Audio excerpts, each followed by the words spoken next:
60 on the Korean broadcast. Man, that is stacked. Here we go. Thankfully, they're not like competing with us on Twitch or YouTube anymore, so we can big up the Korean broadcast as much as we want. We're not going to get any King and Rumble in this first game, and something tells me we probably won't be getting it in this series, or maybe not for a while, for more series to come. As we'll see, second selection here for B&K, or second pick. So they actually have the R5. When are we? More clearly, is it ever going to be not awkward to talk about the first selection, first pick, side pick selection? I was thinking, my shower thoughts moment today was trying to figure out, is like ROFS easier to say than right at first selection? I'm like, no, actually it really is. I don't know, we're going to have to figure something out.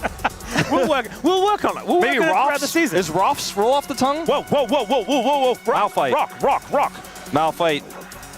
Man, Jason said a Malphite. The pause has really broken my brain, but that is going to be a sponge rock. Yeah.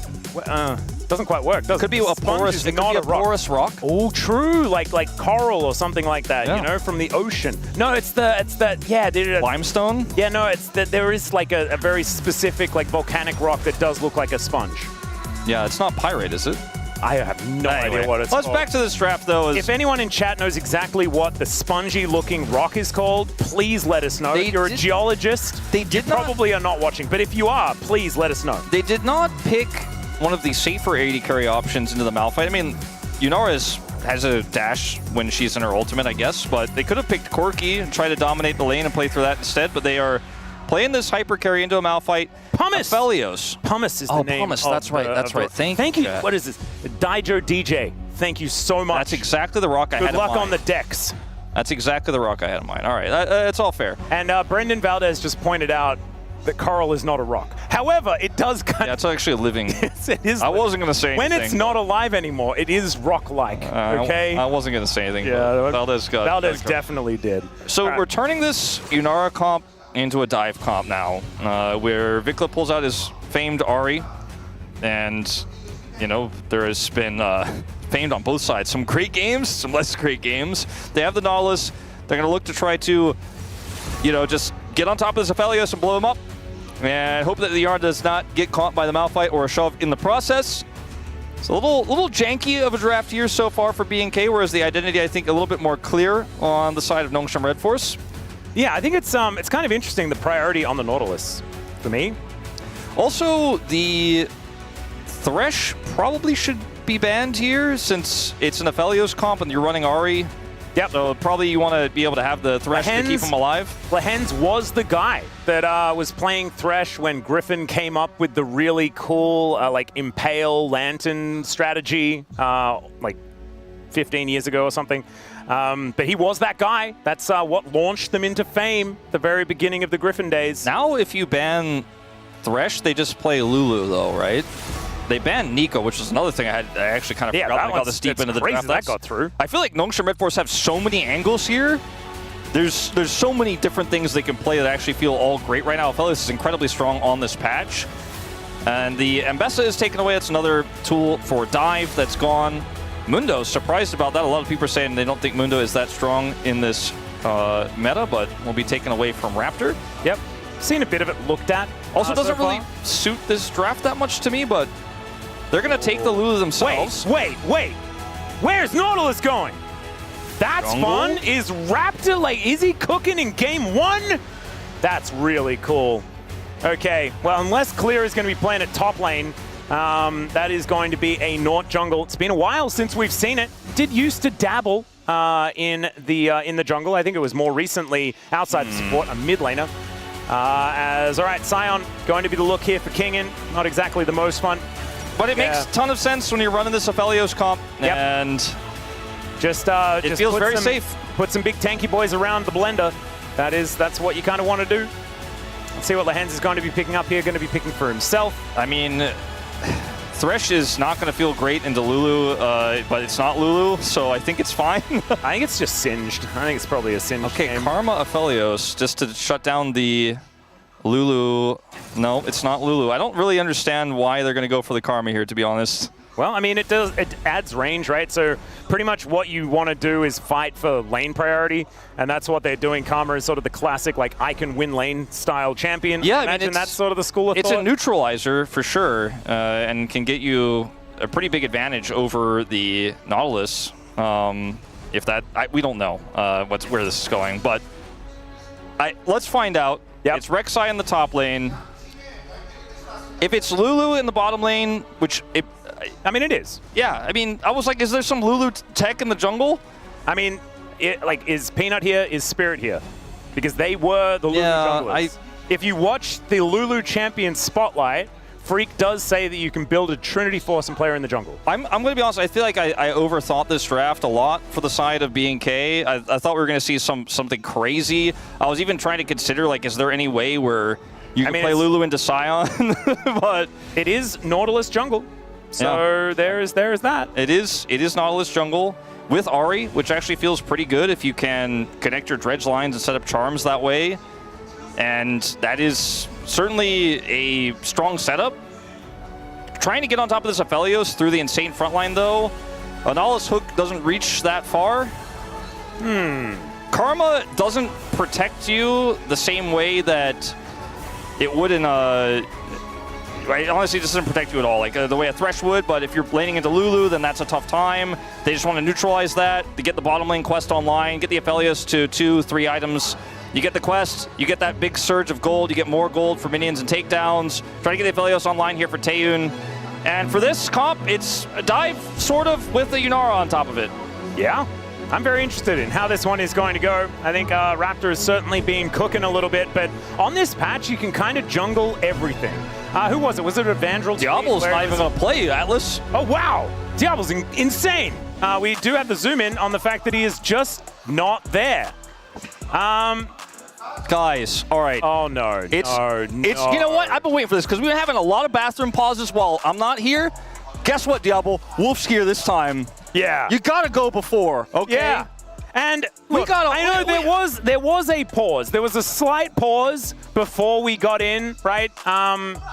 But that was not that long. The game was long. Would have been longer than that. It's game one, all right? You got to go in. Okay, this is what you do, by the way. This is what you do. If a player, this is actually the correct response, all right? I'm going to give you guys a little bathroom pause analysis. 100% the correct response if the enemy team bathroom pauses, 100% you send someone to the bathroom. Oh, wait, it's his teammate, actually. Never mind. That's the problem. Wait, hold on. What you do now to delay, though, if you are, in fact, on the opposite side as Nongshim, Kingen goes, you know what? I want to wait till they come back so there's no awkward moment in the bathroom. I got to go now. There's something to be said about the moral high ground play of like, well, we don't need to go. For we already went. That's just not efficient, out of Atlas. respect. That's not efficient. I mean, it's absolutely not efficient. However, it is like playing the mind game as you're about to load onto the Rift can be powerful. We'll see, because, you know, maybe they've got something planned, some like weird Scion tech, get them on the back foot, you know, look like you are the more solid team by doing that. I will never be okay with bathroom pauses in sports. I actually will never be okay with it. No one can convince me it's okay. I think there needs to be ramifications. Yeah, I don't know. It keeps happening. Yeah. It's happened so many times. It happened at Kesper Cup, and then I think it was D+ did the delayed bathroom response I was talking about. Did. They're like, oh yeah, you want us to wait? Oh, okay, you guys are back. Oh, I think actually I gotta And then go. they all are you just gonna kind tell of me left one go? after the other as well. They really milked it. They made sure that was happening. There it is. Okay, welcome back, guys. Luckily, League of Legends is not decided by bladder strength. True. And they've got a good comp, sort of, maybe. I don't know. They've got a dive comp. Diablo's a really good Yunara player. I mean, actually, let's get on the Rift. League of Legends has now developed into a bladder strength type game, though, because now that you load onto the Rift so much quicker, you know, and you get into lane so much quicker, you can't do the loading screen bathroom. Like, it's just not true. feasible. That is absolutely true, in fact. Yeah, that's just not a thing that you can do. So you really have to plan out when you're going to be going to the bathroom if you are going to be having like a... It's tough, too. You get like 3 dodges in a row. Yeah. You're like, I think I can play one more, I'll go to the bathroom later. But then you get like 3 dodges and you're kind of like, oof, it's getting a little long. Yeah. Sorry to interrupt the fan cheers. This has been It's not been the smoothest start to our second series, at least. I like that you interrupted one fan chant, caught yourself, and then just went ahead and interrupted. Well, you got to make it even. That's a good point. I got to be impartial. What do you think? I'm just going to interrupt Nongshim only? I just want to let everyone know that both of the fan chants went through perfectly, and there was nothing that you missed. So there that is. All right, here we are. We are onto the Rift. We are seeing. I went to have a look at what Nautilus jungle is building right now, and I cannot see any Nautilus jungle that's really being played by anyone. So we'll just have to see what Raptor is going to do. I didn't say anything about it before because I'm not 100% sure, but I had like this false memory maybe that Nautilus jungle was buffed a little bit when they gave everyone jungle stats. Like remember when they made Jace a jungler and when Ambassador was a jungler. I thought perhaps Nautilus was also on that list, but I think it was so long ago I don't remember. He may have got the buffs a while ago, and it just wasn't enough to actually make it into anything. Well, I think when you consider how this draft was looking, they were like, okay, we're going for a little bit of a dive comp. Also, we don't want to lose lane. Tayan's ghosting.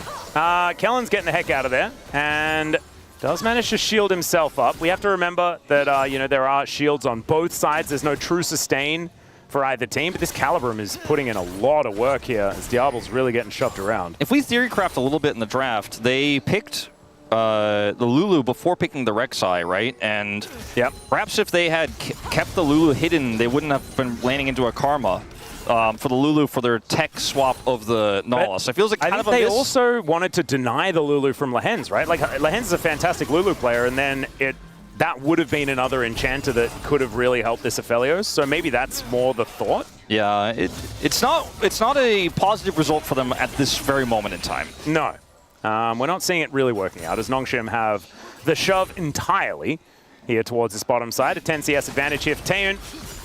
And so far, so good here for the Nongshim bottom lane as they will be able to get, you know, their first crash, first plate, and already about a 200 gold lead here for the Aphelios in lane. And that's going to scale quite comfortably alongside this Yunara as well. So a little bit of a scary start. Not exactly end of the world or anything like that. You can see only 100 gold is the lead across the board. Yeah, starting to build up a little bit of an advantage. Raptor is seen on this ward, so not really much he can do to impact this, especially because Sponge is also here. Yep, some tanks going to spot one another here as they move into the river.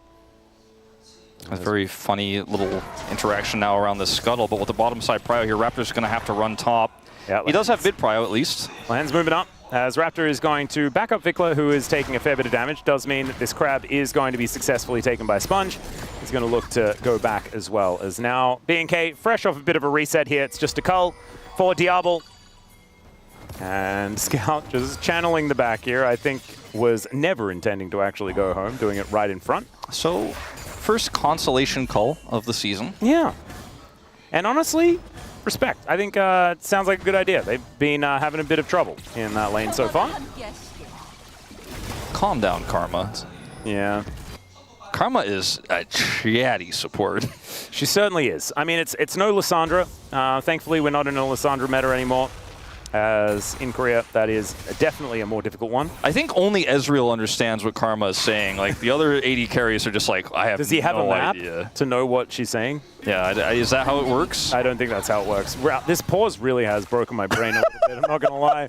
It's a difficult one. You mean the multiple pauses, of course, thanks to yeah. some certain players who did not go to the bathroom before the dear. All right.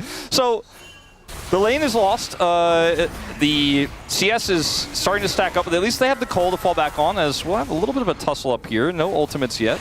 Yep. Kengan doing a pretty good job. You can see Clear taking some bites out of the Scion over and over again. And as this lane goes on, the Rek'Sai is just going to be more and more immovable. Yeah, this is a really common response to the Scion. I've seen it all throughout the end of 2025, where it became meta again when Scion was king for a little while. Yep. We'll see what Malphite can get done at level 6. Obviously, that's where he actually starts to impact lanes. Otherwise, he just kind of covers. And he does have his Kendall Gem online. Rest of that first, you go Zeke's. That's the thing. That's the new meta. We've seen a few other different builds with like Malignance for full AP, but in Pro, I think it's going to be Zeke's Convergence inevitably. Lehens getting slowed down by that Slurkle quite a bit, as he does manage to connect the tether onto Kellen. Gravitum doing a fair bit of work there as well as Taeun turns up. Kellen's still sticking around, but Sponge is here. Only level 5, so doesn't have the unstoppable force just yet, but there's a Nautilus in the area. And Raptor not really going to be able to offer too much back, especially with this Lulu so incredibly low. It's dangerous prospect to go for a 3v3 here. So another plate likely to go over to Nongshim here, as we can see. Yeah, just really stacking up the advantage in this bottom lane with the Karma pick.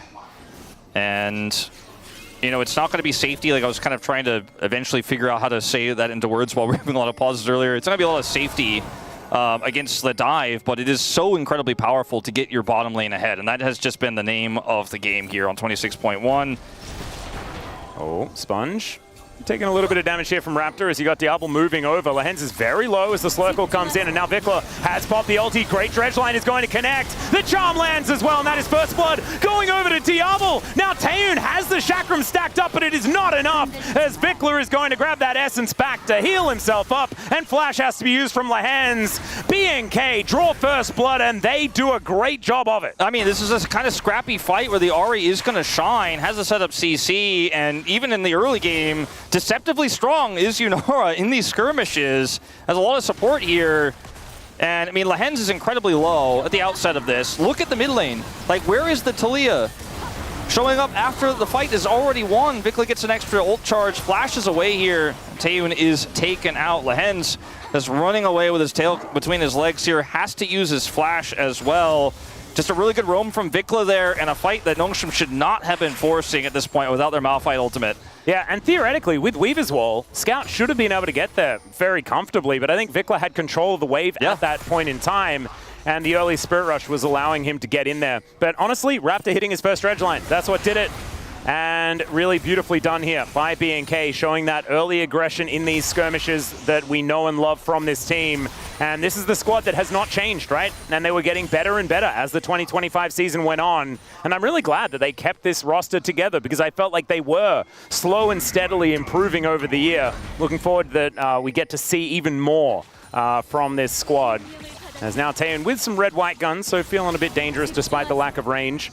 But now with a BF sword in the inventory. That's the real thing. He's got that plus red-white, so might have otherwise wanted to look for an all-in, but doesn't have 6 as another hook hits. Yeah, fantastic one as well, as there is the flick back onto Vikla, but Scout's still in a fair bit of trouble. Raptor's still looking for it, but doesn't quite get another auto. He did not commit his ultimate there either. Wow. Interestingly, I feel like he certainly could have. Yeah, I feel like that. No flash had been used by Scout yet, so maybe not wanting to use it because the flash was still up. Bit strange. Probably could have been a way to at least get the flash. Never mind. Either way, it still gets a huge win in the mid lane, and we'll be able to take the grubs off of it. As here comes Sponge, they want to turn this into a dragon in exchange on the bottom side with the prio they still have with this Karma. Now they have level 6 with Taeyoon. Yeah. And Raptor is just going to be taking out these grubs, making Vikla work at them as well, as we can see. They're pinging, please help. Vikla's trying to come over here, and he might be able to get here just in time. And all the time Sponge spends trying to threaten the dive but not going for it means that they're not actually doing the dragon. Yep. And Lehen's taking a bit of damage here from Diablo as well, who is feeling a whole lot better now that he has a 400 gold lead after those 2 kills did come on through for him. We do have the rock coming down though, unstoppable force available. He finds the Yunara, and Diablo flashes and still dies. Very unfortunate stuff, as Kellen will be able to survive. Just the single pick there with a large investment, but still they get their prize. It's a really tricky call in Diablo's defense, you know, on the initial flash, because if you can flash the ultimate, if you can react that quickly, that might be what saves you. But if you use it there, then you're like, okay, well now I die in the next fight when the Malphite ultimate comes through. Flashing late though, that one a little bit more difficult to defend, as he thought maybe it would buy him enough space. It did not. He doesn't have a ton of information, but he knows now, okay, Malphite's coming. Does not flash the initial ultimate. Survives here thinking he has enough, but just ends up getting taken out by a ranged attack from Taeyoon. If it was only a Malphite that was attacking him, that flash would have made sense. Yeah. Now he doesn't have it for potentially a follow-up in an upcoming fight. So Nongshim back on the board here. We'll be able to take this dragon, however, BNK in return. Nicely done. So already this Nautilus has kind of worked out. Only 100 gold behind after that dive does come on through, and that is grubs on the board as well. So nicely done here. Oh man. Oh, Vandal pipes already. Whoa. Okay. Vandal pipes on the Nautilus. We're getting attack speed. Everyone's attacking fast. Nautilus is going to be putting out the CC. We should have known. I was like, yeah, Nautilus jungle is a problem. I can kind of see it. Vandal pipes exist. I can kind of see Nautilus playing the bagpipes. You know, obviously they're under the suit, But I can see that. I think it's got like a bagpipey type vibe. Doesn't it kind of require a lot more dexterity than I think Nautilus' fingers would allow, Well, though? I mean, you just don't know how much dexterity they have inside those metal gloves. You know, maybe inside those metal gloves, there are actually bagpipes. Yeah, maybe it's bandle pipes. Maybe it's Nautilus and Strongbad, the best bandle pipes players. Exactly. It's just like he's a closet Scottish guy, just in a suit. Yeah, get the boxing Currently gloves an out. astronaut. Okay, this is a 3v3 here that looks like will not come to pass, but definitely an angle potentially there for Raptor to look for something. Fortunately, not able to find it, and we kind of reset. Yep. As I think maybe Coach Comms were used. I actually did not catch, but Perhaps cinematic mode on us again, which I really like. Raptor level behind here, as he does get a little bit of a snare onto Sponge. You got fights on multiple fronts. The Slurkle comes down, though, as Sponge actually eating a lot of damage. There's the depth charge for the double knockups, and Vikla looks for the angle, and they find Taeyun out of nowhere! How did that even happen? this was a bit of a disaster. Nongshim Scout doesn't, again, is unable to get Prio and arrive. TP's in late. I mean, it's really hard then- to match the global presence of an Ahri Wolf. Yeah, like also the fact that there's a lot to unpack here. There's a lot to unpack Malphite here. also just leaves the Aphelios out to dry as well. He's like, I'm ulting out. You're dead, by the way. As Sponge is just like, you know what? I see Scout still hasn't TP'd. I see Scout still hasn't TP'd. I see Scout is just now TP'ing. I'm out of here, bro. No. You He ain't charming ults me, away man. from the charm and just throws Taeyun under the The bus. saddest part is Taeyun had flash as well. But like, how could he have predicted his Malphite would just do him like that? Yeah. Oh, How could he my have known? Goodness. Wow, he got sponged. Sometimes you just get sponged. You can't really, sometimes you can't help it. You would think a Sponge would soak the charm. Yeah. Instead. And Raptor the whole time was just playing his pipes, having a great time. With immense dexterity. Yes, exactly. And you wouldn't even know that he's playing them because the fingers on the metal gloves don't even move. Oh, it's so cool. All right. Supposing he plays it with the giant dredge slime. That's where the bag is, I think. I'm not entirely sure. We'll have this to work was out the kind mechanics later as Taeyun misses a cannon, unfortunately. Kingen does manage to knock down a bunch of health, but doesn't quite get the second plate. Suppose, okay, so, okay, we might have some action here. I'm gonna wait a second. But if the Malphite ults aggressively there to try to save the play, I don't think it necessarily works, but it might have been able to. Hold on, we're gonna fight. Yeah, Diablo is definitely fighting. This is what he wants to do. Another depth charge is going to connect onto Taeyun. Is there the follow-up? Oh, good sidestep. No dredge line for Raptor this time. And no flash required for the Aphelios. Raptor had to use his, so ends up being a trade up here for sure. Yep, really nicely done. Scout is also this time going to be able to catch Vikla in transition, which is definitely something he hasn't quite been able to do so far this game. Scout fans were waiting for this guy to come back to Korea for a really long time, and it feels like they're still waiting in this game. Or at least waiting for him to come down to bottom lane. Yeah, I mean, maybe he'll do it this time. He's got his Weaver's Wall. They're trying to make a play. Not quite there, but they're going to get all the plates. Oh, yeah. This is crescendum into a turret, and that means that one is going to be a lot of plates. Scout now going to take a fair bit of damage as he does face check a charm. But Taeyun going to be able to claim that first turret as well. Once again, extra gold.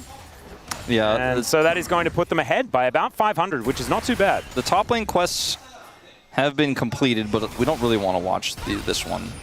Yeah, Scout's still waiting for his mid lane quest to be done as well. So Vikla is already there on that one. Malignance is now done, but Rod of Ages is now ticking up for Scout. And so a very even game, honestly. And there was that slight gold advantage built up by Nongshim by taking that outer turret, but since the reset, BNK have been able to put a bunch of that money back into their coffers. So nicely done. It's a pretty much dead even game in terms of gold.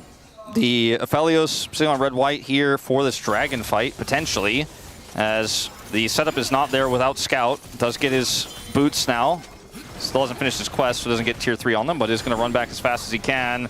Weaver's Wall at the ready, but if the rest of this game is any indication, I'm not sure if he's going to use it. The rest of the team is kind of posturing like, please use it! We need you to be here! BNK teleport, another teleport to come through from Nongshim as there's the unstoppable force onto only Raptor. He stays alive for a very long time as now Scout turns up as well. Tane's going to get knocked up. The double knockups as the Rek'Sai makes his way, and Tane survived for a very long time, but will be taken out. And the Yunara is starting to pop off until she dies. Now Scout getting amongst it, and Kellen cannot actually help out. Will Vikla be able to land the charm? That's the question. No, he gets flicked back and destroyed. And Nongshim are able to answer back beautifully. Still Clear is fighting, and Scout will survive. And that will mean that they will be the victors in this particular battle. But man, still a pretty close one, all things considered. Yeah, it really was. If they don't get that kill onto Diablo there, that could have been a disaster. But Scout does finally show up, ends up having that really nice flick. And ultimately, it's a trade up here. And the Dragon does go over to Nongshim. So it's up working out for them. We'll see the quest now completed for Scout as well. So look at this. He has to clear the wave in mid. Vikla has a flank angle here, but he's not actually able to initially impact the play. It's actually the engage from Sponge that gets onto Raptor, puts him low, which guarantees the Dragon's going to go over. On the other side of the fight, it's a wild growth here onto Taeyun, forces him back. He gets taken out, but Diablo is just so incredibly low. Kingen actually getting that secure the kill really turned things around, and Scout's able to defend himself. I thought we had something happening in live, but not quite. No, not really. Ultimately, this ends up being a win for Nongshim, as we just saw moments before. Clear really wants to get the kill here on the Scout, forces him to flash. Good flash angle. He does escape, but the flash is still expended. Yeah, really well played by Scout, though, in that last fight. Really saving it for Nongshim. So showing up where it counts. We've got a Herald crash into this outer turret on the top side, and Nongshim getting even more plate gold there. Clear will show up. I don't know whether this tower is actually going to go down, because the knockup does come on through onto Sponge. He has Gravitum, so it's kind of hard to do anything here. Yeah. As all right, Raptor, a dredge line that doesn't even really help his mobility too much there, as we saw. But still, Nongshim now with Kingen on the bottom lane, going to be pushing up towards this inner turret, and Nongshim kind of running them around the map at the moment. B&K, a team that is known for really wanting to skirmish. Yeah, they like to kill the champions. They don't do as much of the killing of the turrets in the side lanes. It's a Scion, though, so even though Kingen had a lot of free time here, won't necessarily be punished too much. A few minions go by the wayside, and that's the end of it. He is on a flank angle here, but I don't think he necessarily is going to be able to turn that into anything. Yeah, Kellen going to get knocked up, though, as we can see here. Looks for it. And Kellen is extremely squishy. Still going to survive, was very close to the turret and had Raptor and Diablo there to back him up. Vikla also now on an angle looking for a little bit of an approach, but was spotted on a ward and pinged out here by Nongshim. All right, well, they're going to try to push Kingen away. They will be successful at it. We just kind of reset here. And at the end of the day, you know, you can see the gold here. It's about 1,000, the advantage of Nongshim. Yep. But the scaling questions we have get really interesting in this one because it's Yunara versus Aphelios. Aphelios with a Storm Razor, relatively safe, going for a pen and a second item to deal with this front line. Has the Karma for shielding, but I think otherwise this Yunara is set up for great success. A single target pull up onto this Aphelios that doesn't have a Thresh in this game. Like, so much of the peel tools here are normally used as pick tools. Like, Scout will have to use his flip and his rocks defensively. Sponge may even need to ult defensively, and then it's Kingen who's the front line here. So I think Taeyun has a really tough game to play here. We'll always have to keep an eye on both AD carries' flashes. They both flashed in that last fight, so both don't have it right now, but we'll have it relatively soon. But when the flash is down, you are vulnerable. Speaking of vulnerable. Yeah. Clear is just going to take a little bit of a tunnel out here, but Scout is going to be able to catch him. Doesn't hit the seismic shove, but it won't really matter. Taeyun, he's got some red-white guns and will be able to cut down Clear, as we can see. It does take a little bit of time, but they will get there in the end. Let's see whether B&K can actually make anything of this, and the answer is no, because the teleport from Kingen is going to come on through. I mean, at least so Vikla, Nongshim once again just running them around the map. At least Vikla gets something back here on the top side. He'll pop that corrosion and grab 2 plates, it looks like here, but does not feel like it's worth in comparison, as Aphelios already headed back to mid lane, and Kingen is going to be able to come up to the top lane pretty quickly. Macro mistakes can be punished so heavily with these home guards right now. You really have to be very careful. As you can see, even Scout gets a huge shoved wave into that turret there in the bottom side of the map as well. Baron up in 30 seconds here, but it's going to take a lot more, I think, than just the kind of slow play we've seen in this mid-game to start that one up right now, even though both of these carries do a ton of damage, the 80 carries in particular.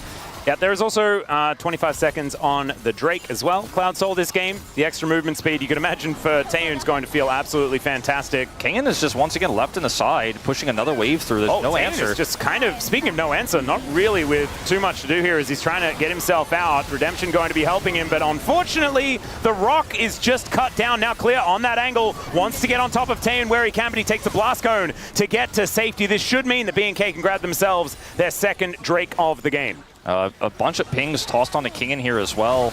See if they can maybe collapse on him if he wants to try to go for the flank. But this is going to be a tough contest to sell. Yeah, the Weave as well does come on through here as now Nongshim with Kingen in that front line. He's very, very tanky. The BNK, they have the man advantage. Hook is going to connect onto Lehens, but he's now going to take the Nautilus for a walk. In goes Clear. There's the Wild Growth combo. As Taeyun's going to get dove on. He does get a shield. He's trying to take Taeyun down, and he does manage to do it in the end, but he will actually be biting the dust himself. Kingen eating so much damage and will be able to survive. The Nongshim, they lose their 80 carry. Sponge is making his way back, though, and BNK are not going to be able to do this Dragon. Yeah, this is actually insane that what Taeyun was able to accomplish there with very little. I mean, he gets the shield, is barely able to survive long enough there. They get the trade onto the Clear. If he had better guns there, because his red-white expired, I think he might have actually been able to get even more work done there. But ultimately, like you say, it is going to be the Dragon going over to Nongshim as a result of this scrappy skirmish. I want to watch Diablo in this fight because it felt like he really didn't do that much damage. Just going to walk through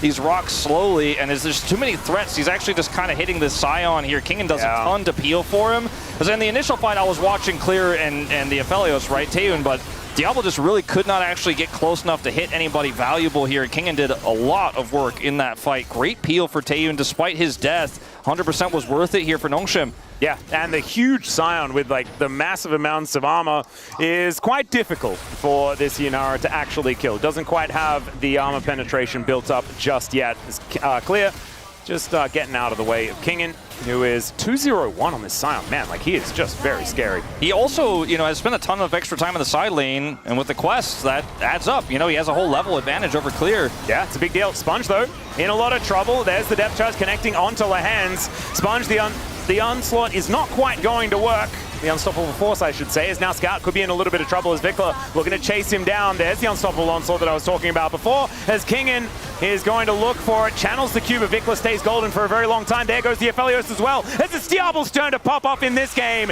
He got past Kingen and was able to actually do damage. Kingen is still there, though. You have to be very careful, Diablo, but he's able to now run his way out. And finally, BNK going to get themselves to a gold advantage off the back of a skirmish. Kind of feel like we picked up right where we left off at Kespa Cup with King and his like, man, I'm trying.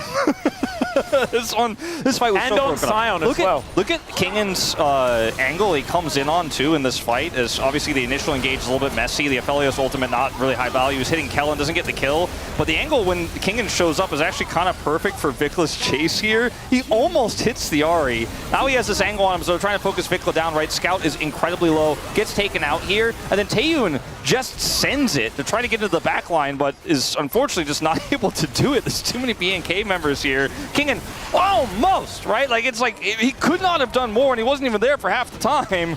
But yeah, this fight was just incredibly broken up. BNK had better tools. Their comp is so good in these scraps. Yeah.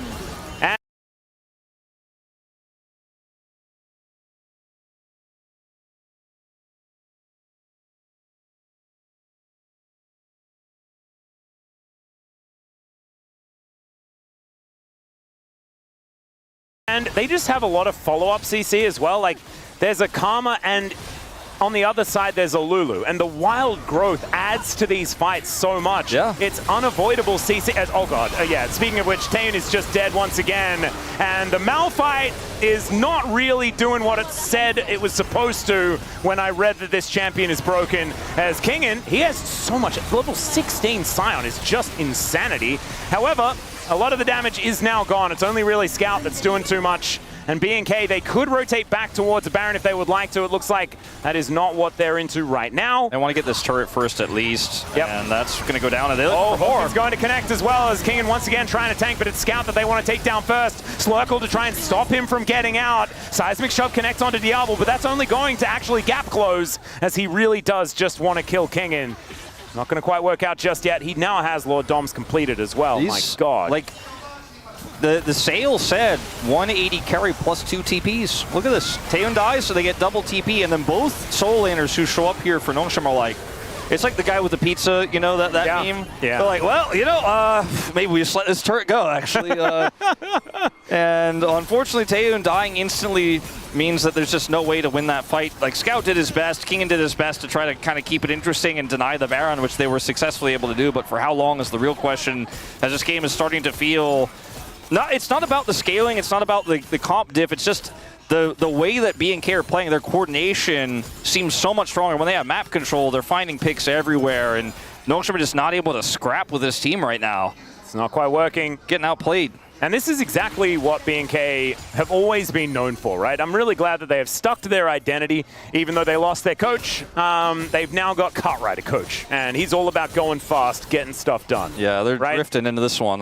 They really are. I gotta say, like, the 2-item spike normally for Diablo is you end up getting that belt that gives you a big ult, but you know, it was hard to deal with the Scion. Now he has LDR. Now he can deal with the Scion, and Diablo is ready to fight. Well, Weave as well going to try and break up this fight as there's a knock-up onto Taeyeon into the backline. Goes Vikla, breaks the chains there as well as Raptor looking to flash out of the way, and it's successful. Clear will be able to get into the backline as he looks for Taeyeon once again, but he's kiting as best he can. Diablo trying to stay alive as Sponge down so incredibly low. Kingen wants to be able to take him out, but the Arc of Ruin is so powerful, and Kingen is dead. Diablo still alive.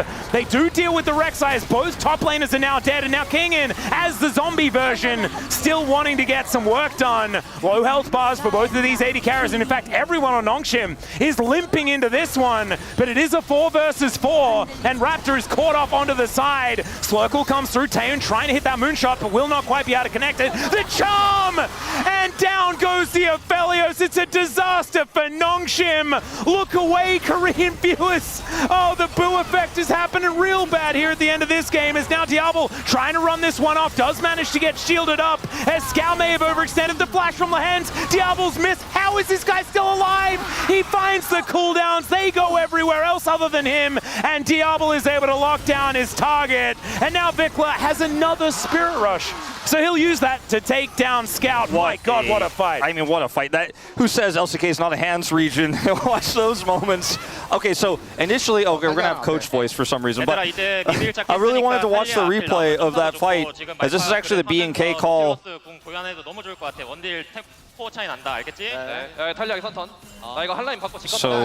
we're basically talking about the item builds here, or the item spikes. Yeah. The LDR is done for Diablo. So both AD carries actually survive the onslaught, right? As you see, Scout and the crew is trying to peel for Taeyeon. Diablo also gets collapsed on by Kingen and Sponge. So kite back for both AD carries is fantastic, right? The wild growth keeps Diablo alive. It's massive. If he dies there, this is a complete wash for BNK, right? Taeyeon ultimately, ends up dying, though, in the ensuing fight, because it's a tightrope walk that he and Diablo have to walk, but Diablo has multiple forms of CC to back him up. He's playing it so carefully, so slow. Kite's back, he has this Ludo to give him some little additional speeds and shielding. But Nongshim's position here is so much better with Raptor off to the side. But then Vikla gets the CC, right? And it's that overstep there. Yeah. It's that one moment that decides everything, because once the AD carry's gone, they're like, okay, no one can catch Diablo. Like, he's super low, but no one can hit him. Well, now BNK once again on a flank angle, as you can see Clear looking for Taeyeon once more. Just finds the ulti to dive on forward, but Vikla, he's the one caught out on the other side, but my God, the Aphelios just exploded. Diablo is doing so much damage now. Kingen is melting as Diablo, I think he may have hit critical mass as he collects himself a triple kill. And this Yunara is, 13, 2, and 6. All right, He has a supporting cast, and it feels like on Nongshim that just the same can't be said for Taeyeon. He's constantly being focused down. He has 8 deaths in this game, and he has to step forward at some point to try to do damage, but there's just too much CC on the BNK side, and this Yunara is just too big to fail. He hit that LDR, and shortly afterwards, IE straight in the pocket and a pickaxe on top of it. That Baron is not going to last at all against this much firepower. I just want to reiterate, congratulations to BNK for holding on to Diablo from 2025 to 2026. They kept Raptor, they kept Diablo. It's kind of insane. Yeah, incredible stuff. And Nongshim coach voice is just trying to pick up the pieces here in this game. I think if I caught that, saying watch for the Rek'Sai, cover for the Aphelios a little bit more. In this situation, what can Taeyeon do? There's just too much CC. Vikla is on the other side of this fight, but that means there's, there's no Malphite here. There's no peel. Malphite's not supposed to peel necessarily, but there's just nothing for the Aphelios, whereas Diablo's got all the resources, and Vikla dying there means nothing when your 80 carry that's incredibly fed cleans up the fight. 5,000 gold in the lead now, 13 kills, and BNK are very comfortably in the lead in this one. Yeah, looking really good. Vikla didn't manage to collect a Baron, but of course didn't die during that, so we can see the Baron power play from Red Bull is sitting at about 2,000. We did have Orcs let us know that, of course, it is half the gold when you do take the Baron, but you can see now with the advantage that BNK has, it is only going to balloon as they take more and more of these structures off the map, and that's 16. The real value. And look at Clear, he's caught up that full level of XP that Kingen had over him in this game. All right, Weave as well just to play defensively here, but still plates are falling down left, right, and center. Raptor off on an angle, is spotted there by, I believe, a Scryer's Bloom. But they can back off to the Dragon immediately after this Baron as well. It's really good timing, actually. As, all right, Flash Unstoppable Force comes on in. There's the Wild Growth to try and keep Diablo alive, but it's not going to work. Vikla's dead as well. That's the combo there you that go. They've been looking for. And, I mean, if you could take both carries out with a single 1-2 punch, you might be able to actually win the game. They're going to just push down mid with this massive wave, take these turrets out, and it's going to be 40 seconds till Vikla's back up, and that might have just been the 1-2 punch that brings Notion to the lead here. Now, 30 seconds left here. Not. They can't 30 just seconds win later, off they this, still have right? this wave. They do not have their ultimate, so if those respawns come through. And it's crescendo, it does so much damage to these turrets. They have to buy time somehow, some way. They don't have the Raptor ultimate. They have Clear. I think now that there's 2 Nexus turrets to deal with, I don't think this is going to be enough. They should be able to get rid of the wave, but just barely they defend. Nongshim, man, incredible stuff. Now that Rebel Baron power play is down to -800. Yeah, that was a big turnaround, you could say. As we move into this again, it's just an overstep. Flash ult, Flash Unstoppable Force, Wild Growth, nice try. Definitely not enough to stop that much damage. Red-white here for Taeun, but it doesn't even feel necessary. And they're both just stacked on top of each other, maybe just misreading the engage range of that Malphite with the Flash ult. Beautifully done. And I think they may have gotten a little bit complacent because honestly, I don't think Sponge has really been finding too many of these angles so far this game. It's the first big one. Like, he's 1, 6, and 8. Yeah, he hasn't been having a good time. But BNK, they will be able to get themselves a soul point here. A Scout is going to be able to take down this outer turret towards the top side of the map. BNK do answer that with the Dragon. Somewhat even trade, and they still have about a 2.5k gold lead. Things still great here for BNK. Shield Bow now done here for Diablo as well, looking at another item. So it's going to be like the classic 6-item 80 carry. Yeah, we're actually getting close to the... oh, we got the extra boot slot, and it's going to be really relevant here. Yes. I think GA would be good. The game state here is really difficult to define because the extra prio that this mid inhibitor is going to grant Nongshim, the lack of mid inhibitor, is going to grant Nongshim the super minions they have, is going to be very relevant up until the Baron spawns. And if they can get a Baron, they get map control for the rest of the game, then suddenly, you know, it feels very playable. And Diablo doesn't have Flash. If he gets hit by another Unstoppable Force, I mean, the game can, I mean, and will, in fact, just end this time around. So needs to be really careful, where it has otherwise been so incredibly careful and great at walking the tightrope in this game. That was just a really unfortunate moment there, and a great proactive play from Sponge. Well, there's another hook. It's going to connect as they're looking for the pick, and they will be able to find Lahans. Now the rest of Nongshim are going to turn up. This time, Taeun is still alive, but man, the Orb of Deception is doing damage. The hook from downtown, the double knock-up, and Aphelios just explodes! What the heck was that? This time Diablo's alive, and he lets them know, as it is only Kingen left up, and he is walking the other direction, as now it's BNK's turn to try and end this game. And he's not going to be able to teleport out of that one. And there is going to be the ace. Yunara picks it up 16, 3 and 7 for Diablo. And when he doesn't get hit by a Malphite ult, they are probably going to win the game. Yeah. They're going to do exactly that right now. Yeah, this time we will see the end. This time they're in the base, and BNK, there was the one big slip up, but otherwise they were able to outplay Nongshim in this one. Better team coordination with the pre-built synergy this roster already has from 2025. As you mentioned, keeping the identity of the dive alive. Edo's debut, he puts the Nautilus in the jungle. Incredible Edo performance to start this one off, Wolf. And, you know, the Lulu support was shut down by Karma, so it looked like initially, like, okay, maybe this didn't necessarily work out. But this Diablo guy, you know, we've been kind of saying he's good, man. He's pretty good. Got hit by one Malphite ultimate. It could happen to anybody. Actually was hit by that other one in the bottom lane. Could happen to anybody. Yep. But otherwise, you know, really walking a fine line in this game. And also, our first Nautilus jungle win of the season as well. Wasn't what I was expecting to be seeing today, but Raptor actually looking pretty good at it. We do have some pretty great Nautilus players in this game as well, so as far as Fearless is concerned, now Lehens can't play it. Like, he loves just defaulting to Nautilus, not going to be able to do so in this game. You can't pick Nautilus into my Zeri anymore. 51,000 damage! He did do double what Taeyun did. In Taeyun's defense, this game looked nigh impossible to play. Yeah, the synergy just was really not there. Like, King and out damage Taeyun, which is really funny. Yeah. Taeyun did not spend a lot of the game alive. His gun management was insane. I felt like he had red-white like every time I looked at him, but he just could not utilize it to its full extent. Didn't quite work out. That is some incredible artwork. But now, ladies and gentlemen, it is time for us to take a short break. When we get back, we will have the space, and then game number 2, we'll see whether Nongshim can fight back and bring us to a 3-gamer for the first time today.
야, 그래프 한번 볼게. 따라와. 앞에 볼게. 이거 싸움 크게 난다. 야, 살려줘. 빨리지 말고, 빨리지 말고. 사용, 천천히 봐봐. 사용. 나 그래프 천천히 돼. 엑사이로 해볼래? 살려. 앞에. 앞에. 살려볼게. 살려. 큐 막아줘. 안 죽어. 아, 라인 보내. 라인 막아야 돼. 사용 정면이야. 야, 사이언 정면이다. 끝난 거 같아. 나이스. 여탱할게. 다음 라인 지켜도 끝나, 얘들아. 그냥 사이언 죽이면 된다, 얘들아. 야, 쉴드 있죠. 사이언 죽여. 내역대 이거. 그래, 풀어줄게. 끝내자. 타르마 10초. 끝날 것 같아. Even season opening event, I was like, I can't believe they left it up. They didn't pick it right, and then it just isn't really working as intended. I think it requires, you know, you basically only have one button, right, in team fights. A lot of other jungle picks have a lot more utility. Maintaining consistent CC is what Nautilus was able to do in that last game. So we'll have to wait and see what is planned here for Nongshim. I think Nongshim do have the ability to win this series. I predicted them, in fact, but the coordination just was not there in that last game, and hopefully we'll see it in game 2. For BNK, this roster is unchanged, so you would expect that their coordination will be better, and that's what we've seen thus far. Yep. And seems like a change in the coaching staff has not actually hurt them too much. We were singing the praises of Ryu in our first game, and of course he was their coach all of 2025, has now moved over to Gen G, and Edo has now moved in. So, Jace going to continue to be permanently banned throughout the LCK Cup, as well as the Vi, and nothing really changing as far as these bans are concerned. These last couple might be interesting. We'll just have to see what Nongshim are going to be taken away, because there is now the Malphite left, like gone, fearlessly banned, right? So it does leave a few gaps in this draft. No Silas is needing to be banned or anything like that. Yeah, 100%. So what this final ban is going to be, the Aphelios and the Yunara are gone. see if it ends up being like a Nico ban, which could be quite strong here, as Nongshim do have first pick. Yep, one more ban here for BNK before we get into these picks. Vikla looking like he's concentrating very, very hard on what he wants to do, and it's going to be Jarvan. Okay, well, Silverstock's going up. Indeed.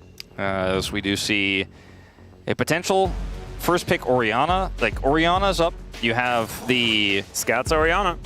You have the potential to first pick Nico, but now because you've chosen the Orianna, that could go over to the side of BNK as a response. Oh, Nico Corki is actually terrifying. Yeah, that's kind of Diablo Kellen. Insane.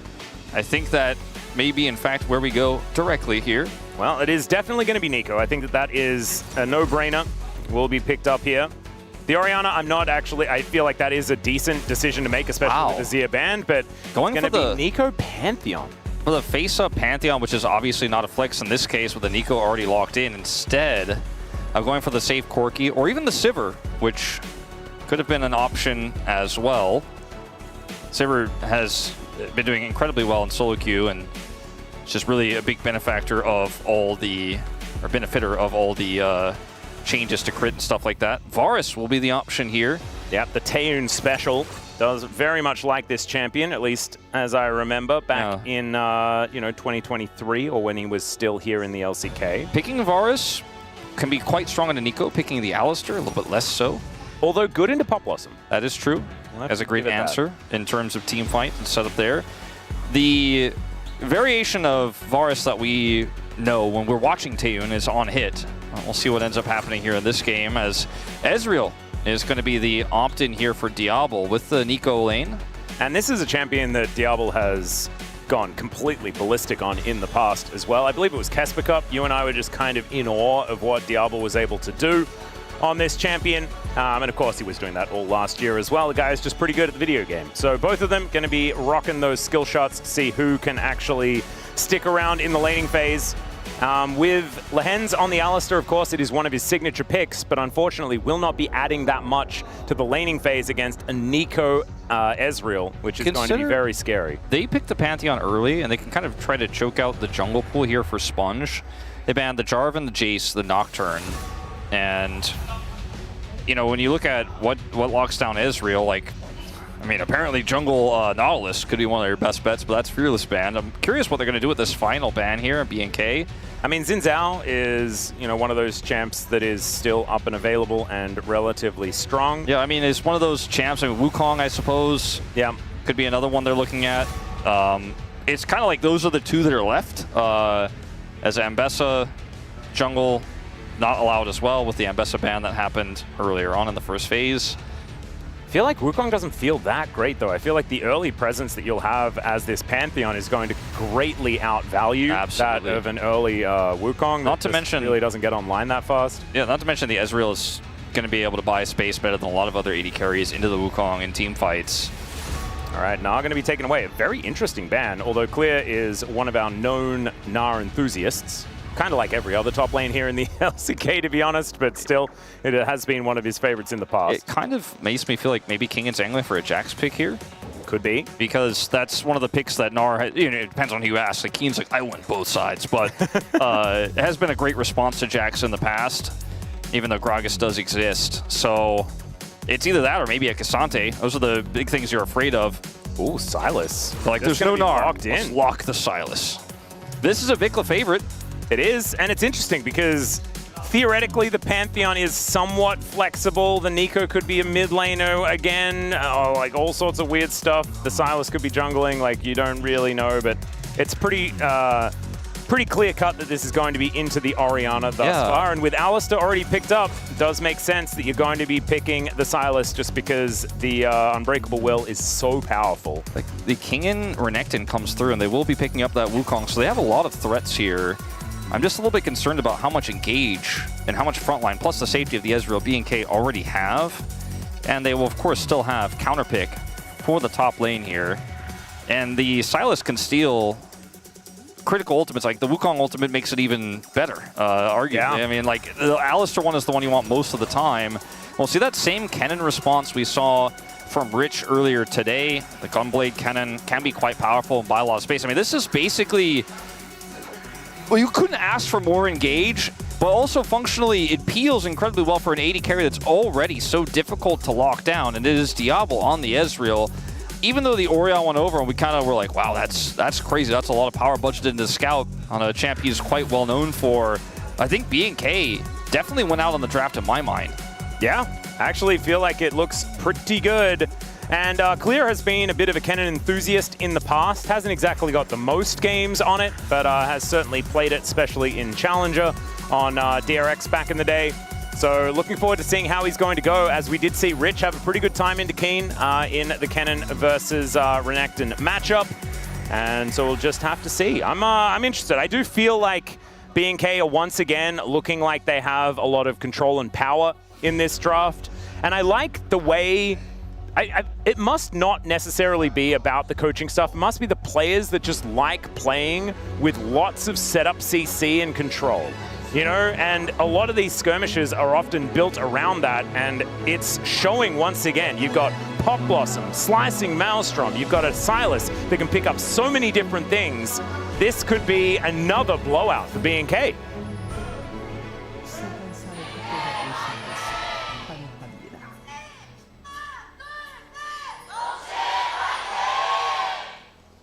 That being said, would be really good if we made it to 3 games. So Nongshim, let's see what you can do as we are here, loaded onto the Rift here for game number 2. And minions already making their way down the lanes. As Diablo already in position, and yeah, there's 2 of them. This is going to be a very rough time for Nongshim in the early laning phase. Yeah, they opted into this. It is Comet Varus, so lethality. The option, Ignite Kennen, rather than the teleport variant. The shield is actually quite high value for Kennen. He doesn't build a lot of health, obviously, so he's not going to have a massive shield, but having the shield really helps you set up your ultimate. But it does mean that you have potentially kill pressure in this lane. A lot of power, Ignite value into Renekton when you're looking for an all-in is insanely high, so really interesting tech to come out here from Clear. It's pretty easy to proc the Electrocute. Yep. I do like having a little bit of that extra power, as Chain's going to connect here onto Scout, as Vikla does find level 2, but still, the Orianna should have a pretty good time. Orianna into melee matchups actually gets to make use of her passive quite well, and so isn't going to be too worried about this. The early landing phase should be a little bit tough here for Vikla. I mean, we have right now 2 crushing lanes, right? You have the top lane winning for B&K, you have bottom lane with the Nico. No contest, right? And then in the mid lane, the fact that Vikla was even able to get those chains to connect, and he had it perfectly timed with his level 2, found the angle there, hits on the Scout, just gives you this feeling of like B&K are locked in right now. You know, they have so many edges in this game to start things out, plus the fact they're already 1-up in this series. I do think that as the game goes on, this Nongshim draft is looking really good. Clear needs to actually last hit minions as well. That would be really cool.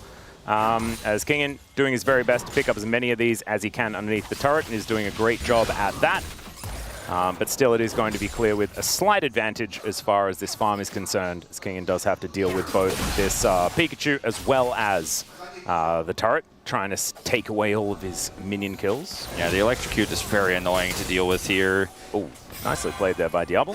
Yeah, Diablo is just so clean. Team takes a lot of damage. You know, we, in the past, would see the lethality Varus just crush Ezreal in lane, but we're not living in that world anymore, especially with an Alistar by his side. Yeah. The Nico existing. It is a thing of the past to think that the Varus can go toe-to-toe, even though he has that range, he has that poke, he has that Comet. He's really just trying to get anything he can, but you can see here, the poke is real. Yeah, and it's the fact that there is an Eco alongside and the cow instead. So it's just going to be a rough time regardless. But that was a risky ward for Vikla there. Yeah, the Raptor is coming up and like... It is going to be a 2v2. With Kingslayer, I mean, this is kind of playable. We'll have to just see, as the Dissonance does do a bit of damage to Vikla. Scout very out of mana. Yeah, that's... Raptor is rotating over. And Raptor is prepped. Oh, the chains connect! Sponge dives in, and Vikla is getting the heck out of there, but Scout has basically nothing to work with. It will be the kill followed up. A first blood goes over to Nongshim, and they'll have a bit of extra money for that. Yeah, 2 flashes expended on both sides. All 4 flashes in the exchange going over to nothing. This going over to cooldown. And ultimately ends up being a trade. Junglers pick up the kills. Mid laners trying to make the play. I really thought that I was favoring the situation there for BNK. If those chains connect, they do, and he has Kingslayer, but you know, Nongshim also are very confident, and in fact, they were able to trade it back and get the first blood. Yeah, it was nicely done. Very close exchange there. The fact that Scout was trying to fight with 0 mana was a real difficulty, as now Clear does get closed in on by Kingen, but able to answer a lot of damage back with that W. And has put all of his points into that one, as we can see. See how Kingen is going to be able to navigate this. And right now it is just taking abuse here on this top side and trying to take the farm where he can. Yeah, remember Clear has Ignite. Taken out. So, like, while this wave pushes away from Kingen, he's like, you know, I just don't want to get involved with that. Yeah. And level 6 is going to be there faster for Clear. So Kingen has to back here and does not have teleport anymore. It's a pretty big win for Clear. Yeah, and quest advantage in the top lane as well is such a huge deal. If you can keep your opponent out of lane because you have that level advantage, it sort of snowballs on itself if you can keep it in that isolated 1v1. So, can be a tough time. See whether Clear can actually carry that one forward or whether it's going to be Sponge creating that advantage. You can see Kingen does make his way back. It's a cannon wave. And so he is able to get back here. Yeah, he is significantly down in CS, as you'd expect us. Here comes the ult. Yeah, Orianna comes, so the Shockwave comes in from the Silas, and now Scout's in so much trouble. Vikla looking for it. No flash, no chance. Solo bolo for Vikla in the mid lane. Yeah, Vikla is just feeling himself in this matchup. Like, he has had played even level 1 with insane confidence. Gets to level 2, right? Gets that stun, and he has just been non-stop. You know, basically hands checking Scout, and he's winning out. Gets level 6 faster there as the faster Shockwave, and he just does not miss today. Yeah, that was not how I was expecting this early game to go, as this was the lane where I thought Nongshim were going to be able to play through, right? The mid lane was going to be it, and now it is kind of a disaster. As a Silas that can run away with a lead is just going to be so difficult to deal with. Let's have a look at this one more time. He goes in, gets level 6. Yeah, and Scout didn't have it yet. And Scout, I think, just did not realize he would have level 6 on that engage. Shockwaves the minions and dies. Yeah, I think probably just knew that he was dead. No flash, no chance. And now Vikla, level advantage, and feeling absolutely fantastic here in this mid lane. I mean, this can really snowball as well, this type of lane, if the mage falls behind in any matchup, or even though you have the range advantage. Like, Silas just starts trading with you, he's got health. Oh, Lehan's just dead! Okay! Well, now Taylor's in a whole lot of trouble as well. Does still have flash up and available, but man, where did that cow go? To the death chamber. Ah, right. Sorry, thanks, Wolf. He'll be back in about 2 seconds. So glad that this is a duo cast. Yeah, no, he's got teleport as well, so he can get right back in there. He's going to maybe try to make something happen. We'll see. Diablo is looking a little worse for wear, but does manage to get that Mystic shot out. Clear. Kite and Kingen around.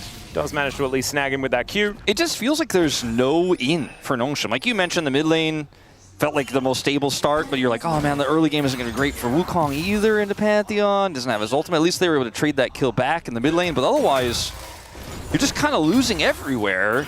How do you get back into this game without big power from your jungle? And this is just Lehen's getting caught and gets rooted, and that's that. Oh. Diablo does not even hesitate. He's like looking for more skill shots. Like, oh yeah, I guess he's just dead already. And the flash had to be employed as well, and it just adds insult to injury, doesn't it, really? So it's almost a 2,000 gold lead here for BNK at the 8-minute mark. And I just don't feel like it gets better just yet from here, right? Obviously, Sponge does now have the Cyclone up and available. Later game team fights are going to look strong, but we haven't even had Vikla out of lane stealing away Unbreakable Wills, things like this. Like, the power of this BNK composition hasn't been shown yet, and Kingen is throwing out an ultimate here in lane just to try and keep himself alive and get a shove going. I mean, the quest advantage for the lanes here is going to start to be felt, you know, pretty soon. Once those start completing, Silas is going to have his first because he's been doing so much damage to Scout. Yeah. Obviously, this bottom lane has been pushed in super hard, and then top lane needs no explanation. Kingen doesn't have money.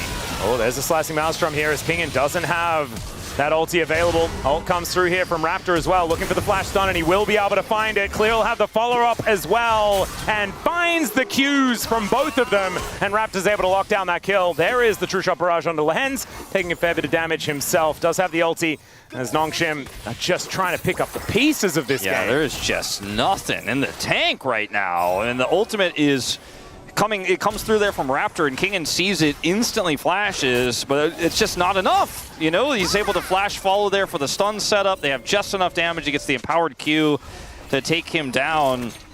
And if you look at the gold leads here, they're in every roll over a kill. Oh, no. That was an E. That was not even a flash. Yeah, it's looking a little bit dire here for Nongshim. He has barrier, by the way. I don't even know if he could do anything with that if he hits that. No, I really don't think anything happens. Taeyeon just says, please go away. That's sort of what that ulti was saying. As Diablo able to snipe that cannon as well, which is very satisfying. Raptor now Sundered Sky in hand, does have that item advantage. Trinity Force is on the way here for Sponge. As Lahen's going to be able to avoid the route there. But now, possible opportunity as Kingen does have backup this time around. But vision there for Clear. Yeah, they just Clear can't find an inroad. Yeah, Clear is just like, well, I expected this. I played around it. He has control vision on the tri-brush as well. And so there's just no in, like you say. And this is just going to be Dragon. It's a slightly late Dragon, to be sure, at 10 minutes here, but oh no, he's goes over. Wave. Oh dear. Well, it's going to be difficult for Kingen. We've got 3 seconds on the Slicing Maelstrom as well. Clear is once again going to be dangerous. This blind Renekton might be, when Kennen is up, might be something to avoid in the future. Man, and it feels so good as well, building Gunblade on Kennen specifically, because like you want to have a Vamp Scepter in lane. Like it just feels so good having that item. Like we saw Zeus, you know, use Vamp Scepter in lane when he's going to AD Kennen, but this is something else entirely, obviously, and Clear is just like, I'm going to proc Electrocute every chance I get, and you know, Electrocute's been buffed quite a few times, I like to say, and when you have this item advantage, and once you have Gunblade, you can slow and just like guarantee your stuns. Your ultimate's always going to be big. You can peel with it. You can get on top of the enemy AD carry. Peel even against the... I mean, there's just so many things. Oh, this time Chains of Corruption is going to land, and there is the Wombo combo. Taeyeon on the board. Uh-oh, Clear. Able to take one down. Okay, Clear is also in trouble. Does find the Slicing Maelstrom for a bit of a stun, and Kingen is able to wipe him out. Raptor's going to show up, but he's by himself. As now Vikla looking for it once again, but this time Scout able to stand his ground, make something happen. Kingen just wants to have some spare time with this lane, and he will be able to get it. Teleport is there for Clear with his top lane quest. And so we'll be able to make it back to this lane if he would like to, but there is a good answer for Nongshim, and they really start closing that gold gap that was really starting to balloon. Yeah, that was a really cool move there from Vikla. I thought perhaps he was going to try to bait Scout in to a bad exchange. So going back to this one, unfortunately, as Diablo has Arcane Shift for this Nico, does not flash the chains, and it gets taken out. And they are going to try to make something happen in the jungle here, but I don't think it's going to amount to anything in live. And the reason why Clear steps up like this, despite knowing there's a really high chance that Sponge is still here, is because he has his jungle nearby with ult. The timing, though, of the engage of Sponge, how quick snap, flash, Cyclone, he gets it out. This means there's... Okay, he gets this one, too. The timing is too fast for Raptor's ultimate to come in and impact the play in time. Yeah, it was well played by Nongshim. Be able to have sort of a little bit of an advantage, and when you're against the global of the Pantheon, it is difficult to have that moment, so well played by them in order to do so. But Vikla, you can see, has his dash cannon now completed, and the Sylas, when he's unlocked, is just going to be so difficult for Nongshim to deal with. So B&K still haven't seen quite the team fights that we're kind of looking for here, as he does avoid so much of the damage out of Scout just there. Man, Vikla is actually out of... He's dancing this game. Yeah. Crazy. It's like he's moving like Messi, man. He's dribbling somehow. He's in Scout's head completely. He lives there. Actually out of control. I mean, obviously that he just avoids everything and like nothing happens, but it was really cool to watch. It was very cool to watch. And that may actually, you know, affect the mental game for Nongshim, right? So it might be relevant, as Taeyeon going to be moving in, looking for Kellen, wanting to try and find that option as he does connect the Q. Doesn't use his ult, just wants to push Kellen out without it, so he can still use that tool later, and he is successful. Kellen still has his flash. Yeah, Arcane Shift, just to avoid getting pulverized there by Lahen's. Does do a fair bit of damage here, does Diablo, now that that Trinity Force is complete.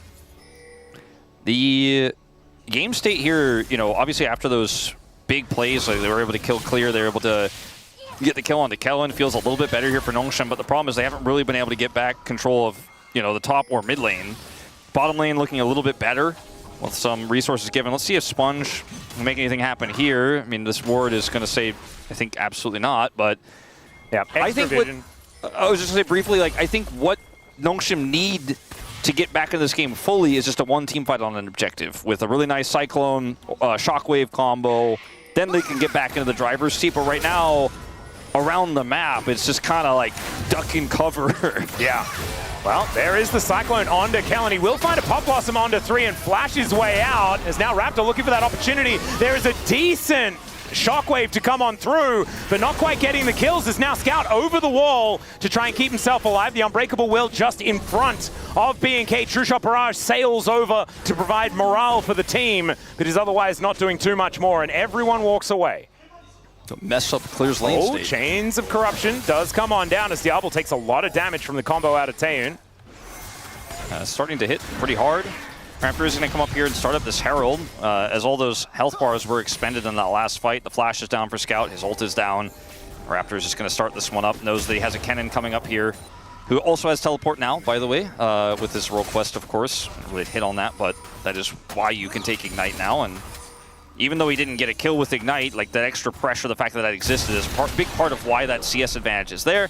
Yeah. Raptor does take the Herald completely with no challenge, and that may just get dropped into the mid lane to try to secure prio for this dragon fight. And Scout's ult's coming back up, Sponge's ult's coming back up, Sponge has flash. Like, this feels like the best chance Nongshim have to get back into this game if they can group for this fight.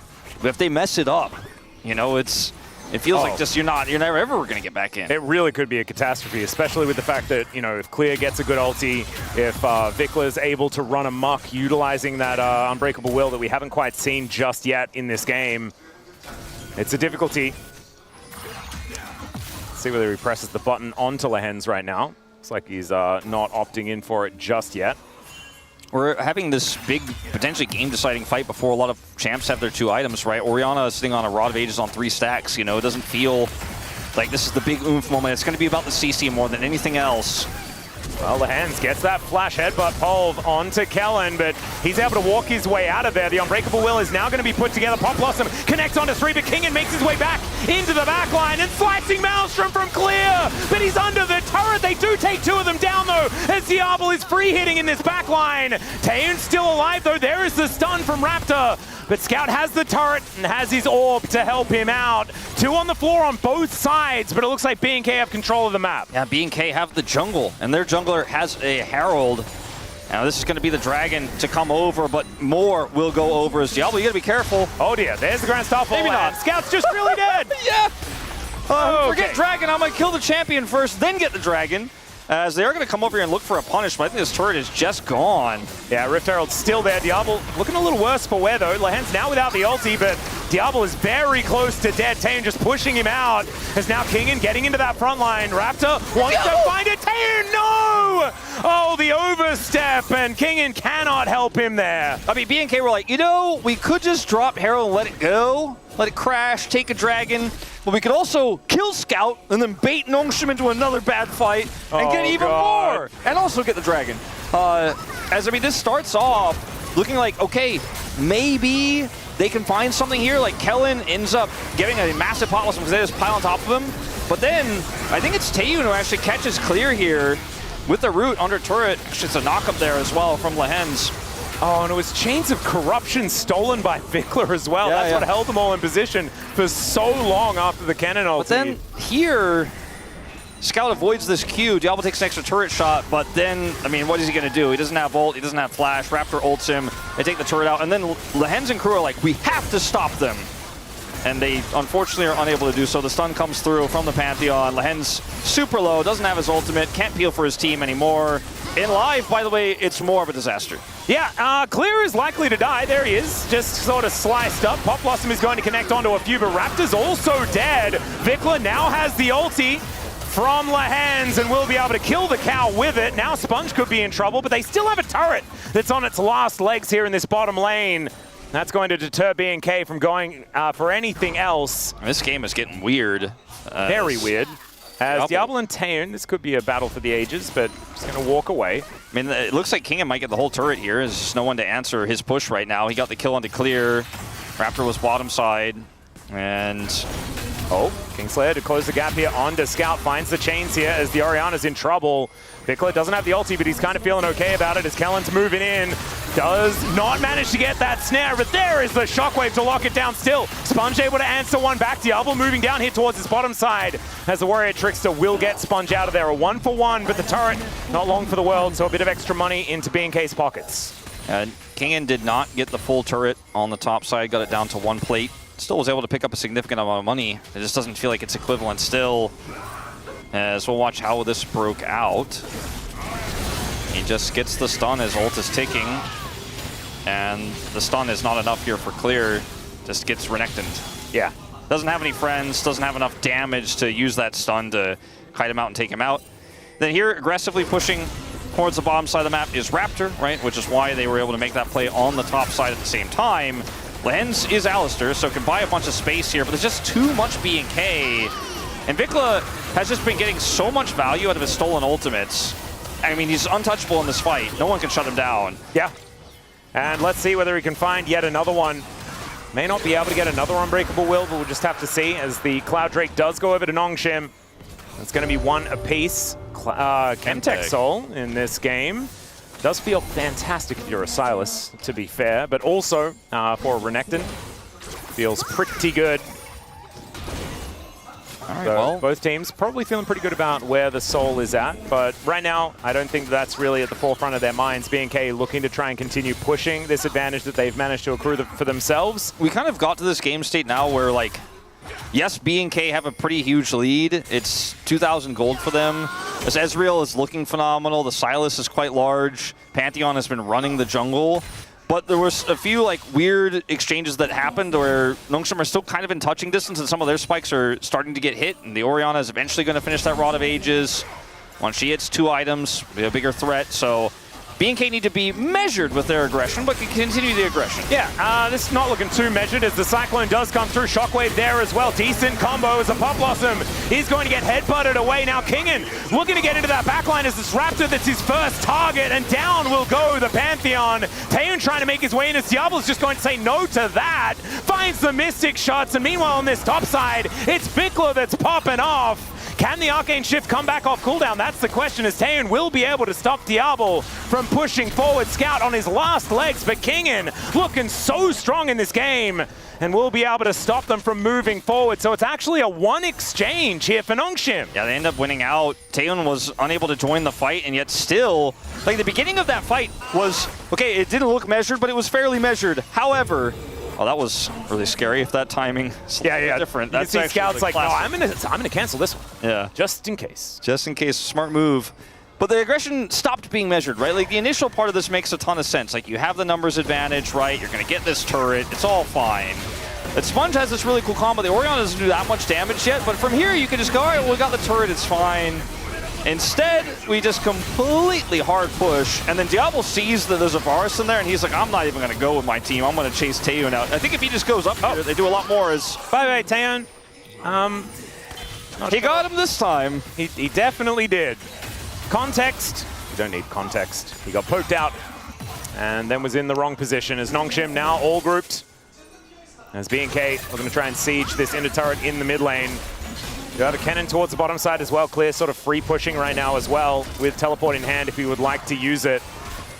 And BNK, while they keep them busy, this cannon is just going to have free reign, and that is exactly what we can see here. Already taken a plate or two. Might be able to get another one.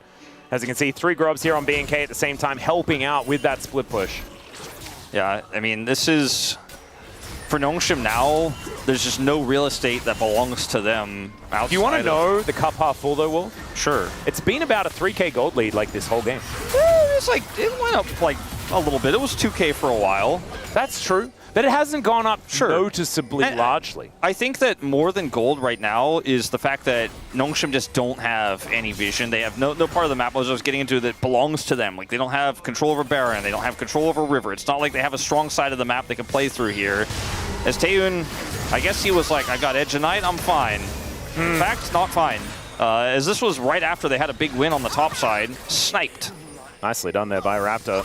He's a very, very large Pantheon as well, 5, 2, and 4. Notice champion that Nongshim are just kind of huddled around the Wukong right now. Like, maybe they'll overextend, because it's already happened once. Perhaps a second time they'll do this. This is a very late rod, completes for Scout, does have level 15 now, is Seraph's. Yep. Vikla also now close. has his arm guard complete, so a very, very dangerous Silas in these fights. I mean, if we get to a really, really late game scenario, you know, Scout will actually do huge damage, but it's just surviving until that point. That's where the Baron comes in, because more than Chemtech Soul, which is pretty good for Silas, but we're still so far away from it because it's such a late third dragon. I mean, it's good for Ariana too, right? You got the shields. Sure. It's just not that that's the main point that teams are going to decide this game over. I think the Baron and how B&K decide to start it, turn off of it, or rush it, that's going to be the big sticking point here, because if they bomb a Baron setup, then Nongshim can get right back into the game. It's a massive lead, and they look like right now they have no intention of trying to do a Baron throw. They're just going to play through their prio and map control instead and try to set traps and try to set the idea of a Baron take is what's going to eventually pull Nongshim into them and they can win the fight. Because defensively, that Wukong ultimate is a big problem. The Orianna, great in choke points defensively, but trying to walk over and use them against the Baron setup for B&K is going to be a little bit more challenging. And they have so much vision, as you can see, to the right of the Baron pit, all over the map. And they've even got this control ward here in the mid lane. Yeah, the Dragon has just spawned, but it looks like B&K, they have Baron on the mind. Look at the amount of vision. Like, it's kind of insane, yeah, like, the amount of vision control that they have. B&K are just like, well, you guys backed, so yeah, good luck trying to come over here and stop this. Well, Sponge and Lehens are in position. They get a control ward over. Let's see whether Sponge can actually get into the pit as Vikla finds the unbreakable will. Sponge does have the Cyclone. Pop Blossom comes on through, but it is a very dead Kellen to start this one off. Raptor locks down the Baron, but can they keep themselves alive? It's clear with the Slicing Maelstrom, they're able to take down the Varus as Vikla gets into that backline. Can anyone do damage to this Silas? What the hell are you doing, Vikla? This is ridiculous. Tanks up the Shockwave and gets the chains to get himself out. A Vikla POM in my 2026 Wolf. I mean, I've already got it locked in because this guy also saved the game so many times on Ahri. Yes, Diablo is popping off, and yes, he got 13 kills on Yunara in game 1, is having an incredible Ezreal game. But for me, this game has been all Vikla all the time. And the second game, where he just runs at Taeyun amongst 3 people and just murders them all and then walks out casually, is, yeah, I think it's enough for me to say, yeah, we knew this guy was good at Silas, is one of the picks he prefers. As we've kind of said, this guy is almost like Zeka Light for so long. But when you watch his Ahri, the mastery of this Silas here, as he goes in 1v3, kills Taeyun with the flash on top of him. Oh my god. As Clear peels King away, Pantheon ult to follow up. He knows he can go this deep, he knows his team's there for him for backup. They already got the Baron. And this is the game-ending play. And he still had his arm guard. Yeah, he's why would he ever try to be safe? 대강 지렸다 그냥. Yeah, Kellen having a pretty good time as he kind of died at the very beginning of the fight without doing too much. But the rest of his team, my goodness, what a performance. 6-1-2. And does have 10 stacks on that Dark Seal as well. Would like to see the Forbidden Book purchased. Kellen, you know, he won the laning phase with Nico. And otherwise, he's been on the bus this game. And yeah. I think based on some of his gestures we've seen on the player cam, he's aware of it. But look, the bus is going to the right destination. It's going to a 1-0 start here at LCK Cup. Precisely.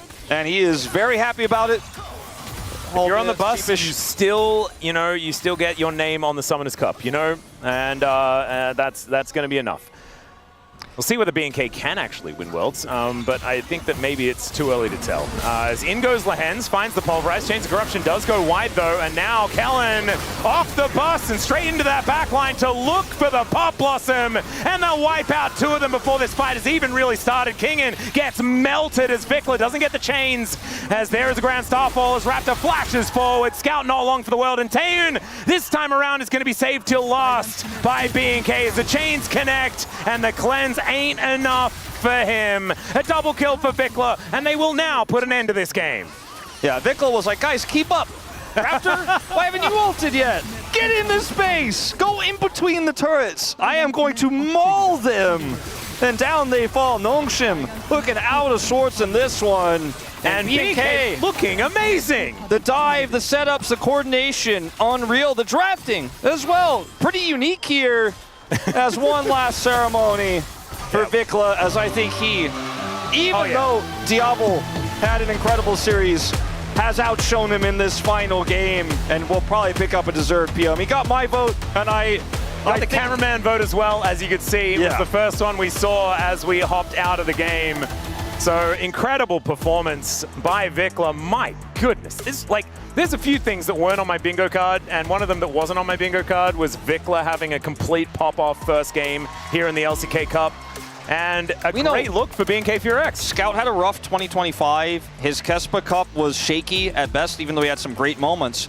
But Vikla was the reason I voted for Nongshim. I was like, I think he will beat Vikla. I think he'll outclass him. I think that we'll see a big bounce back in the bottom lane. We did not see any of those things, and BNK played phenomenally and absolutely smashed Nongshim in this series. There he is. And this is a great look. His hand's still shaking. You can see there. Yeah. It's the kind of game you play where nothing can get you down. Your confidence is through the roof. You can't even chart it. And that's the explosive play from Vikla, who's seen at his best. The explosive play that sent him to FlyQuest, right, where he was scouted and sent to the LCS. I reckon, like, whoever it was that scouted Vikla on FlyQuest is, like, watching today, and he's like, see, this is why. He might be a former LCK commentator. But look, we took the LA out of Vikla. He's back. Exactly. He's an LCK mid laner now. It took a bit of time, but we managed to LCK him again. Thanks Just call Papa him Smithy Vic. for creating so much work for us. My goodness. How could Papa Smithy have known that his true home was the LCK? Well, maybe because he's Korean. I don't know. Vikla, we're going to have a look at the Vikla highlight reel here as he found a solo kill onto Scout, welcoming him to the LCK.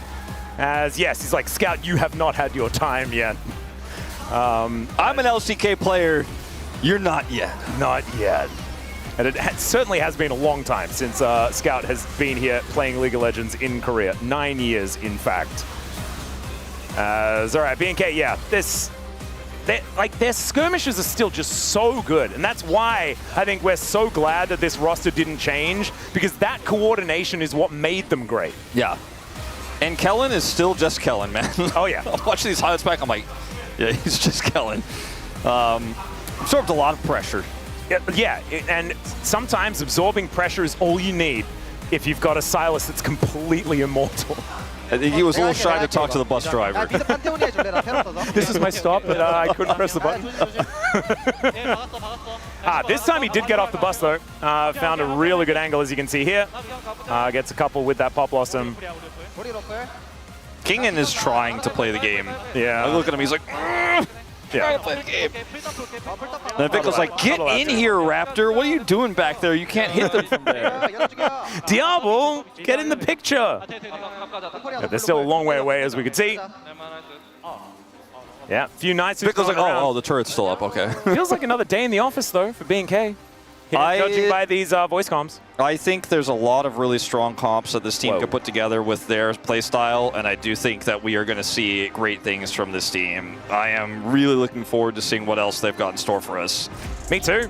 I think I may have done back-to-back BNK predictions this week, and I'm feeling really good if I did indeed predict them in their next matchup as well. I predicted Nongshim here after a lot of debate because I was like, I'm not ready to trust Vikkel. We don't have any tape on him for a while. Guess what? We got it. I was wrong. He picks up POM. It might be unanimous. We don't know. Probably not because Diablo had a really good series as well, but that Silas game, man. Like, I know recency bias is a thing, but he also managed to, like, you remember when the, like Malphite just left and then Taeyun got hit by that charm? Like, a lot of these moments, especially with the fact that he out-rotated a Talia in lane. Like, that's not necessarily what you're supposed to be able to do on a champion that doesn't have a wall that you can ride on really fast. So it was just beautifully played, I think, in both games by Vikla. And such a surprise, but a welcome one, I have to say, because BNK didn't change their roster, just shows that they are continuing to improve over and over again. That's pretty cool. We get to hear from Lyra. Yeah, true. It's his birthday as well. Happy birthday, Lyra. And Lyra is someone that has been around the LCK for a really long time as well, so we will be getting some insights, which is going to be very fun. I kind of missed talking to Lyra because he was used to be here and, you know, would share a few things, some insights about the LCK. Maybe this time he will for us as well on Global anyways. Yeah, exactly right. So we'll be able to have a chat with Vikla and then a chat with Lyra immediately afterwards on the space. But I want to know, like, what is it that gave Vikla all of this ability here in 2026? Maybe it's an even-numbered year, you know? I don't know. Maybe. I think it's maybe the year of the underdog because World's back in NA again. Maybe that's what it is. Could be. He's been grinding though. You know, I mean, it's very obvious that he came in today feeling like, all right, it's time for a fresh start, new year, new me. And so far, good look. There's tougher opposition ahead. We don't think Nongshim is necessarily one of our top teams right now, but I thought this was going to be a 3-gamer. I thought Nongshim would win. Completely wrong. Yeah, now it is time to hear from the man himself, so let's throw it over to the interview with Deer.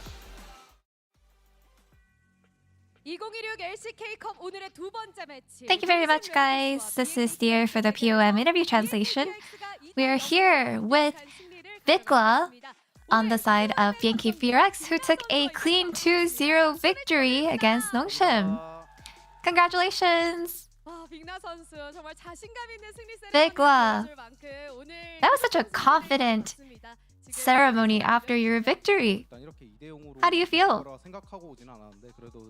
You know, I didn't come here thinking that I would get a 2-0, but, you know, it makes me really, really happy that we were able to pull that up.